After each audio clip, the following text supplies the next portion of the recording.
Экинчи топтогу майып Гүлсина Исмаилова Көкөйрөк айылынан атайын ушул фестивалга катышуу үчүн жол карытып келген.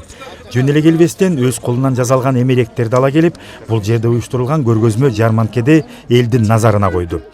37 жашынан онкологиялык илдетке чалдыгып, бирок ооруга моюн сунбай, көптөгөн жылдардан бери күрөшүп, аны менен бир катарда уус чеберчилик менен алектенип келет. Өзүм 37 жашымдан бери ооруйм. Анан бирок муну кармаганыма 20 жылдай болуп калды. Эмне дегенде жөн эле отура берүү, ооруга баш ийип берүү же алсыздануу бул жаман нерсе деп эсептейм. Кандай болгон шартта дагы бала бакырама жөлөк болуп, өзүм үчүн дагы морально кичине жөлөк болот деп эсептейм.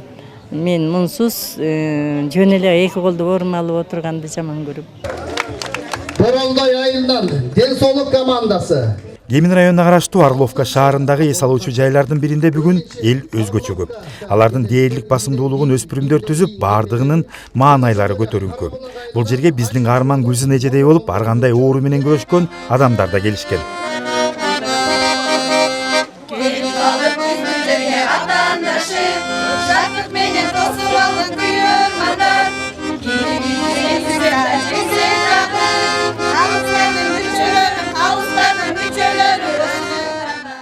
Калктын айырылуу катмарына жылдан жылга жылуу мамиле өзгөчө маанай тартууланып келет.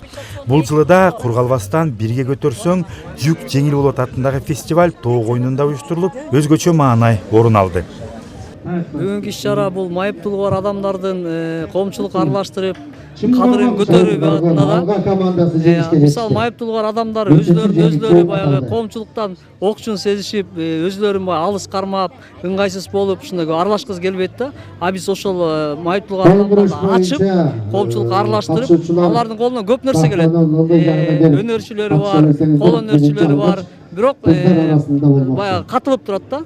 Өзүн ыңгайсыз сезишет. Ошон үчүн биз алып чыгышыбыз керек элдин арасындачы. Анан кийин экинчи жагынан болсо, майыптуулугу бар адамдар мамлекетти бер, пенсия пособияны аңдап отурбай, өздөрүн каржылап, жашообузун шартын мындай бир оңдоп кетиш керек да. Бул иш-чарага райондогу 11 айыл өкмөттүн, 2 шаар мэриясынын жана номер 19 кесиптик лицейдеги реабилитациялык топту кошкондо жалпысынан 14 команда катышты. Фестивалда атайын кароо сынактар каралган. Ден соолугунан мүмкүнчүлүгү чектелгендер үчүн спорттун түрлөрү боюнча таланттарын ачып берүүгө багытталган ыр, акындык, би жана өздөрүн тааныштыруучу бета чаар дагы каралган. Андан тышкары көргөзмө жарманке дагы уюштурулган.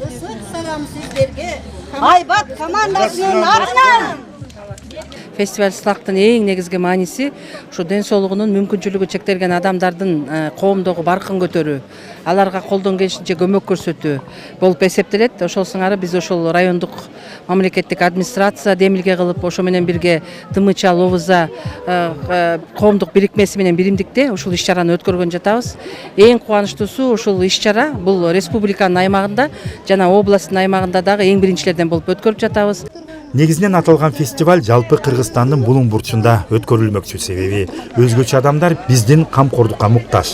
Ал эми Кемин району бул жолу биринчилерден болуп аталган саамалыкты уюштурушкан. Белгилей кетсек, фестивалда жеңген команда республикалык деңгээлде уюштурула турган иш-чарага жолдомо алышмакчы. Мурат Чулукеев, Күмүшбек Куттубеков, СТВ.